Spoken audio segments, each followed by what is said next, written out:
Hello, everyone. You're listening to the All About Sentiments podcast. I'm the host, Chanel Pinto, and today our guest has joined us from India. We're speaking to Joanna today. Hi, Joanna. How are you doing? I'm doing great, Chanel. Never done this great before. Excited. Awesome. And thank you so much for joining us and taking the time out. So, today our podcast is going to be a little different. Today, Joanna and I will be discussing something that a lot of people think about, but not many people talk about. So, today we're talking about cultural taboos, especially when it comes to relationships.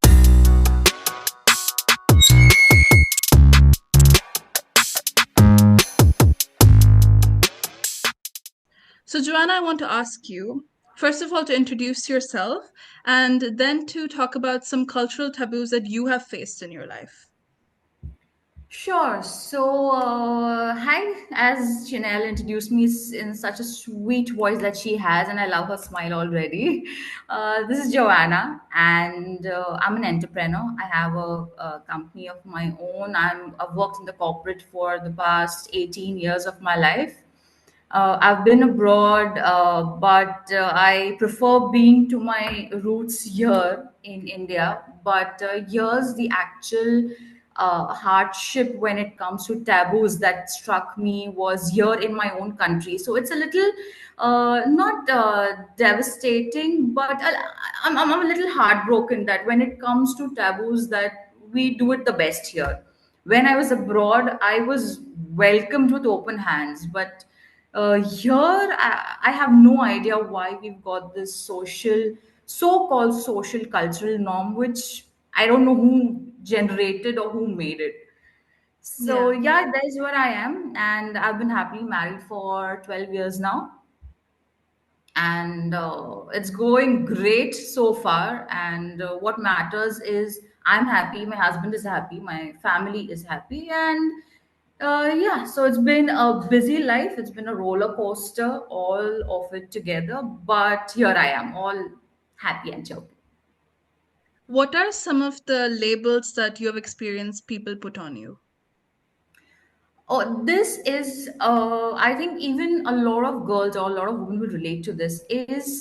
I have no idea why, but I have been labeled as a gold digger. I did not even know that that term, that word existed. Yeah. And I was like, what is a gold digger? Yeah. And I was there back in Norwich, and I came up to my husband and I was like, what's a gold digger? And he's like, who told you that? I said, no, I need to know what exactly that is. So just because I am married to a person who is 15 years older to me, and he comes with a lot of experience of his own. He got his money of his own. That's very good. I'm very happy for him. Yeah. But I got my money of my own, and I don't know why there's this thing that you know. Oh, I'm sure she's married him for his money. No, I have my own money. I Yeah. married that person because Yeah. he's a good individual. Yeah. Our compatibility levels are great, and Yeah. that's why we decided to get married. Yeah. So, regardless of the past experiences that we have, we enjoy each other's company. And it's still going on. Even Mm. though I'm married, I woke up in like I'm the CEO of my own company. But when I have these clients coming in, I've actually overheard conversations saying that, "Oh, I'm sure she's a gold digger." I was like, Yeah.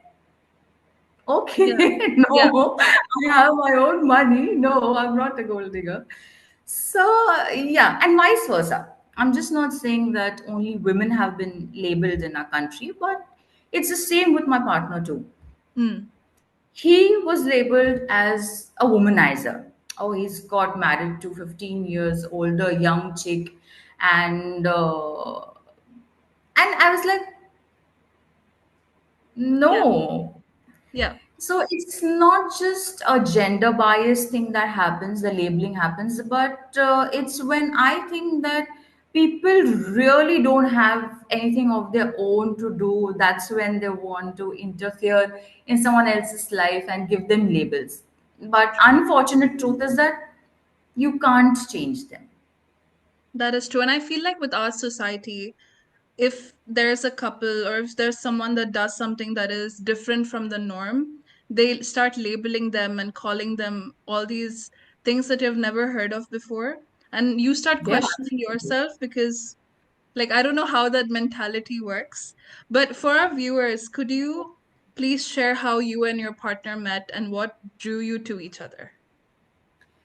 Sure. So, wow, now that's going back in history.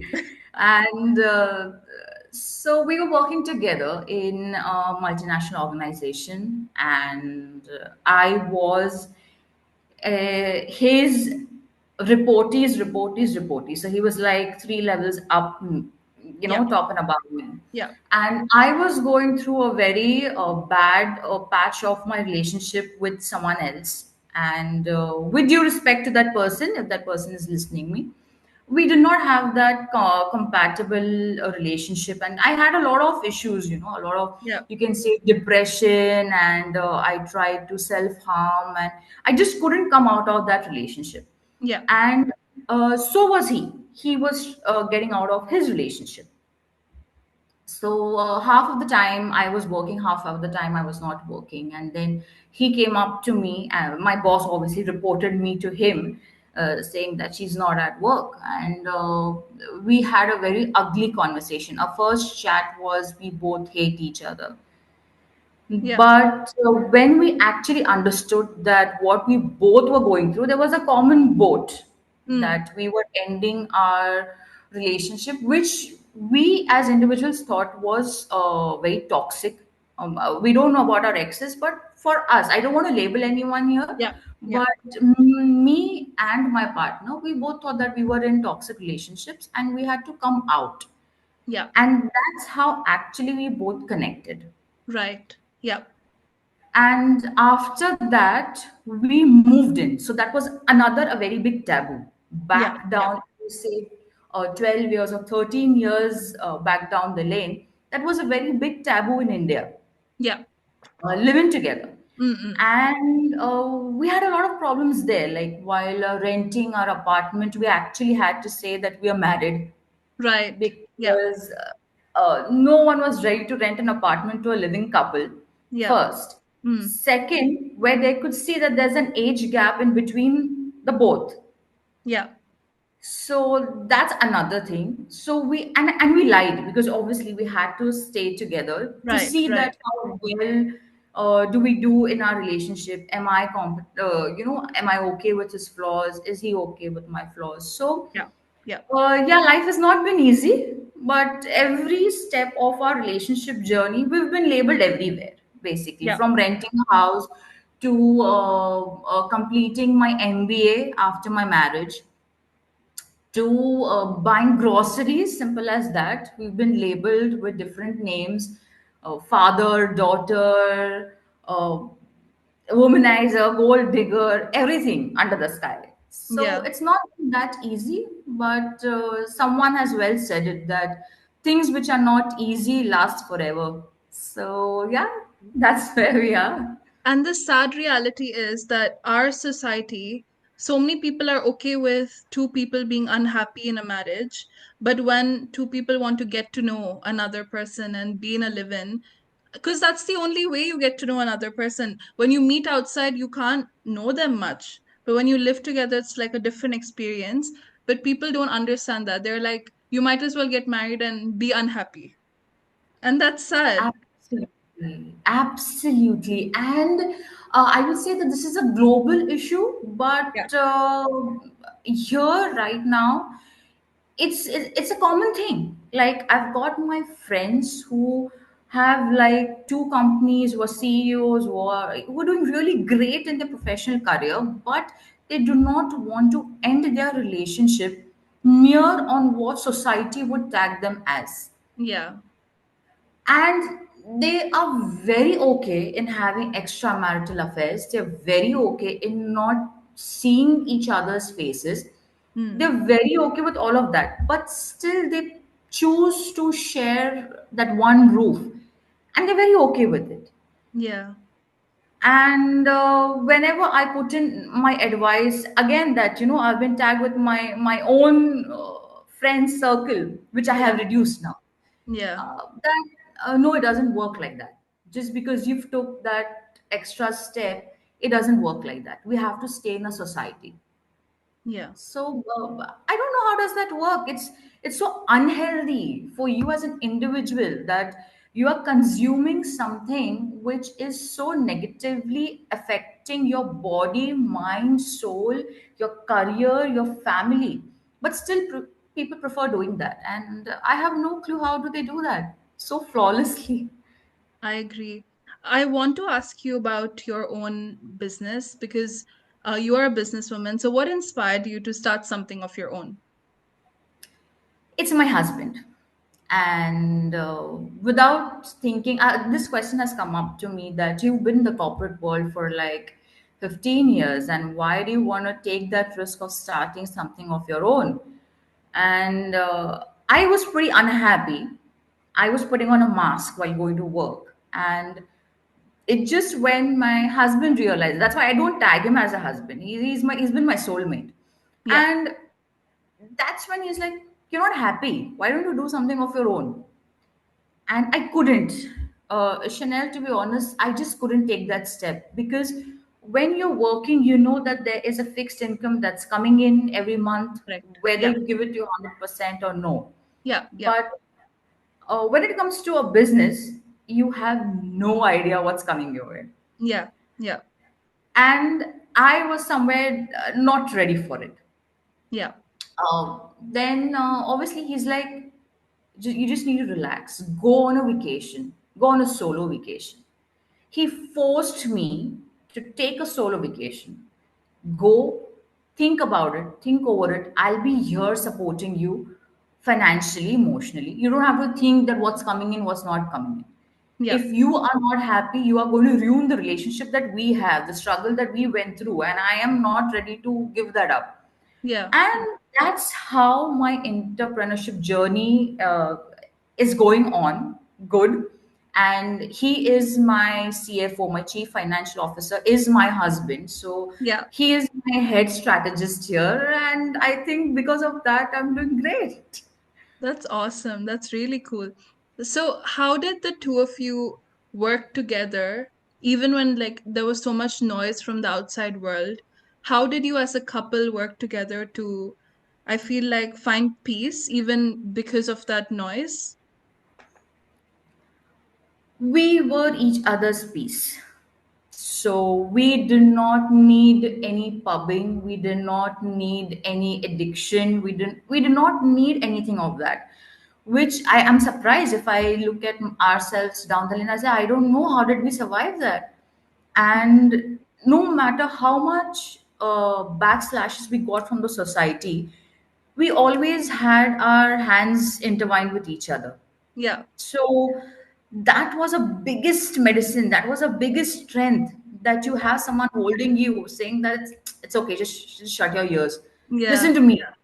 Yeah. And that sound of listen to me came from soul, and that was much much louder than the society all clubbed together. So and we love doing it. We go out on our date nights, we still have our date nights, we still dress up for each other, we do weird things. And it's not that, how do you say that, it's not to keep up the spark, it's not artificial, it just comes naturally. Yeah. Like I'll just be in my calls and I'll be like, you know what, I have a free day, so let's go home early and let's cook for him. So it just comes from within. Yeah. And I think that happens when you have a very strong and sustainable relationship. And when you make it a point that no matter what, that relationship or that marriage is between two people. Yeah. The minute you get a third person, no matter if it's your own children, no matter if it's your own mom, dad, siblings, it becomes different. Yeah. So the very first rule of me and my husband was the relationship, the marriage is between two people, you and me. Yeah. Yeah. It took us time to adjust because we were also so, obviously we were in the society and we still had the society dirt stick to us. Yeah. So it was not easy, as I say, but eventually, yeah, we got into that grid of it's about just you and me, Yeah. and it's easy. Fair enough. Fair enough.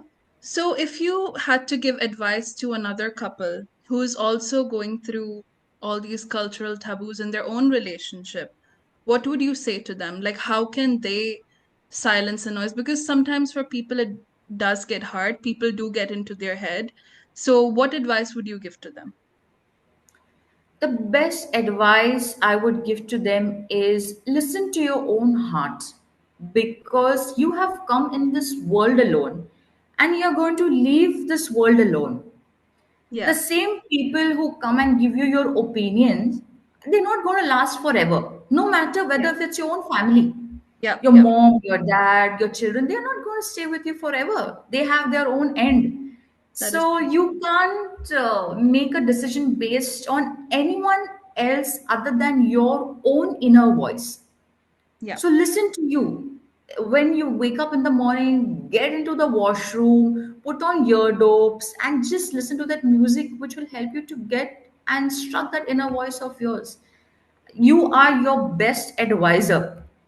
When you get that habit, it'll be flawless. These people will not matter to you. True. Exactly. What is something that you wish more people knew about couples with a huge age gap? Um, First thing, it's not easy. Yeah. No matter how much you love, and I would love to get married to my husband every generation that I'm born, but it does come with a lot of commitment. It does come with a lot of sacrifices. It is difficult. So you need to understand that when you are married to a person who comes with an age gap, okay, and it comes to both of them, the one Yeah. who's younger and the one who's older, you need to understand that when you were that age, or when you would reach that age in future, how would you handle this particular situation in the past? And Right. that takes a lot of analysis. It's not easy. Yeah. It's just not easy. It's not easy like sipping a cup of coffee. That, so are you ready to dedicate yourself to go through that analysis for some part of your time? It can be Right. frustrating. Yeah. Yeah. There have been times that we both have locked ourselves in separate rooms thinking over our decision. Yeah. They have been our hardships. They have been our decisions that we had to rethink. But as I said, listen to your inner voice, and only if you are okay to dedicate a lot of amount of your time, only then get into this relationship. Fair. It's Yeah. not an easy book to handle. And if we were to speak about cultural taboos from like an individual person's perspective, have you ever, like at any point of your life, have you ever felt a need to fit into society, like change the way you are as a person? Because sometimes when women speak too much, they're told to be silent, or when they dress too boldly or they want to be themselves, they're told to be silent or to change themselves. So have you ever felt that in your life? Yes, and it backlashed me very bad. After our marriage, at the initial stage, there were situations that I actually wanted to fit in that so called society thing. I loved wearing heels, I loved wearing stilettos. And I remember we were in a family function, I and my husband, and I was wearing my stilettos. And I was, I looked taller than him, obviously, after my stilettos.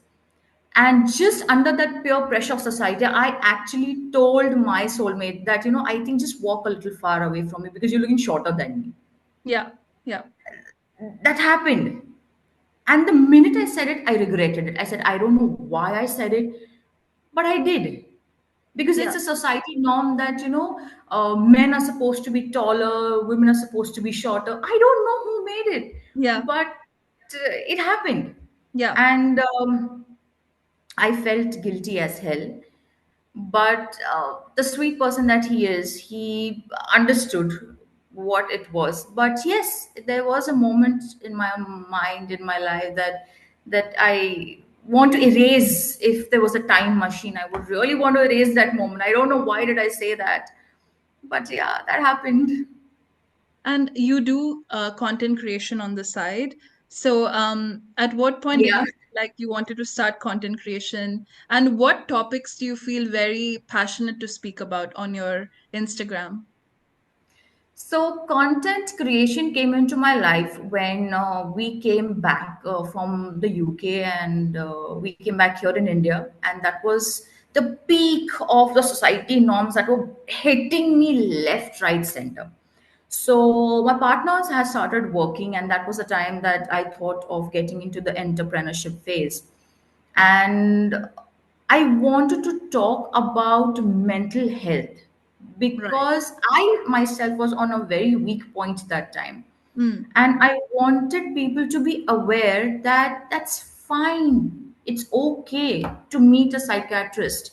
It's Yeah. okay to talk to someone. Mm. And that psychiatrist can be anyone. It could be a doctor, it could be your sister, it could be a friend, anyone whom you think who can just lend you a ear.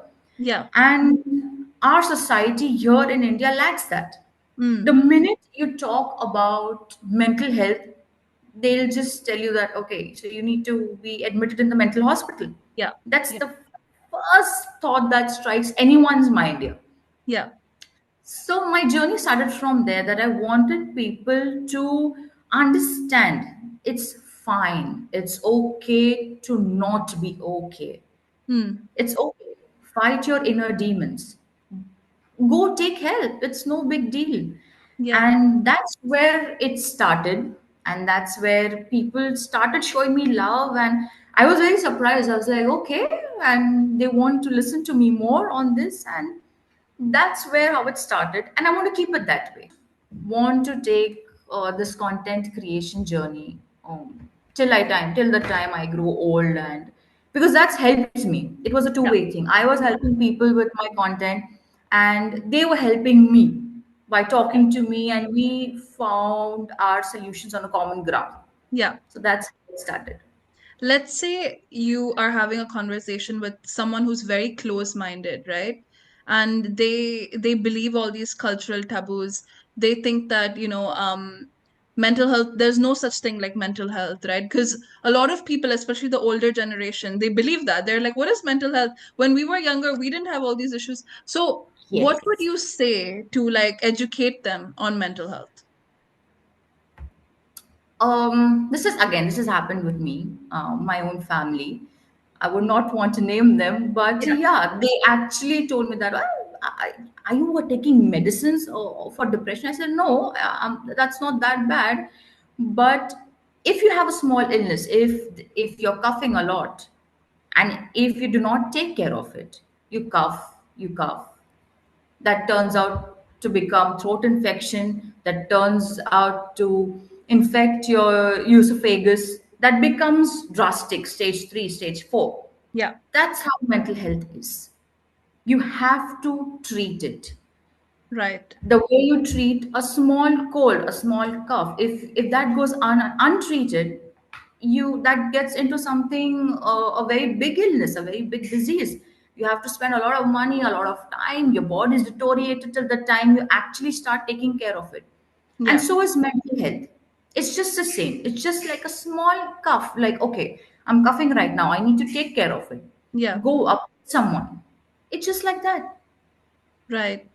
And the thing about mental health is that if you don't understand your emotions earlier on, they come out in different ways later on, right? And that can Oh, be, yeah, absolutely. The first thing that it comes out as anxiety, anger issues, and more than you, your loved ones around you, they face the repercussions because we lash out on them. I'm not doing great in my business, and I'm so frustrated that even a small issue like slow Wi Fi will irritate me to hell, yeah, and yeah, I will lash it out on my loved ones, yeah, and they will have no clue what happened. So, for their well being, you have to take care of your well being. You just can't say, I do this for my family. No, you have to do it for yourself. If you are okay in your body, mind, health, soul, only then you can go ahead and take care of your loved ones. It's a lie. I do this for my family. No, do it for yourself. Yeah. That's the real deal. Yeah. When you take care of yourself, that's when you can take care of your loved ones. True. I have one last question for you, and I Sure. actually want to read it from here because I think that you'll have a really good answer for this question. Okay. If you could change one thing about how society looks at women, what would it be? Wow.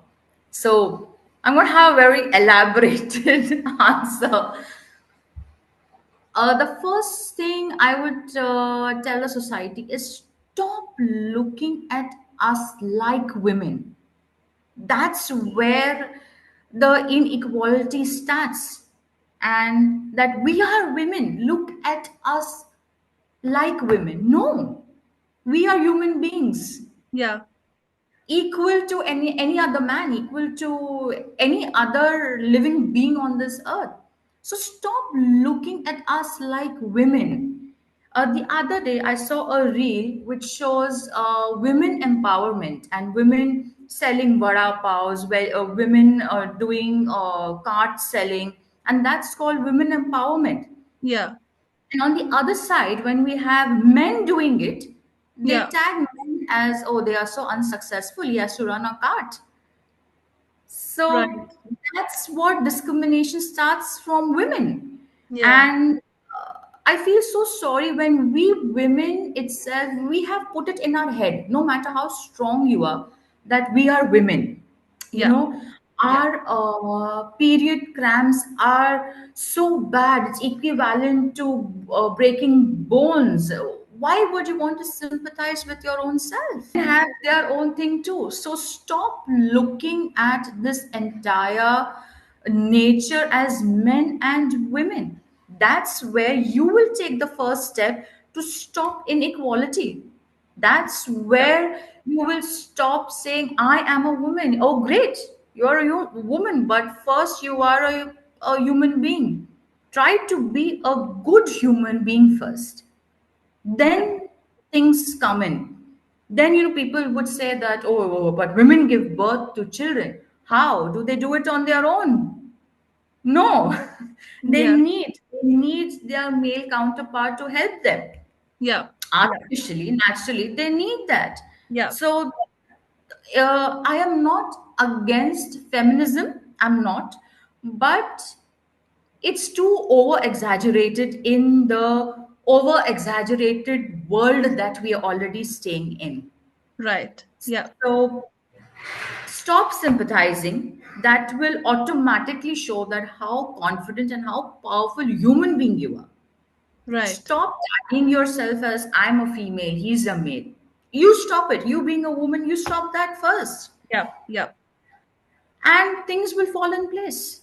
And I'm sure a lot of people who are going through like a lot of thoughts in their head, especially with cultural norms, like I'm sure this podcast will help them a lot. So thank you for coming today. I hope so. This helps it. And thank you, Chanel, for inviting me on your podcast, because whatever was piled up in my heart for so many years, you gave me a chance to speak it all out, like spit it all out. I'm So glad. thank you so much for doing this. This was a great initiative. Thank you so much, Chanel.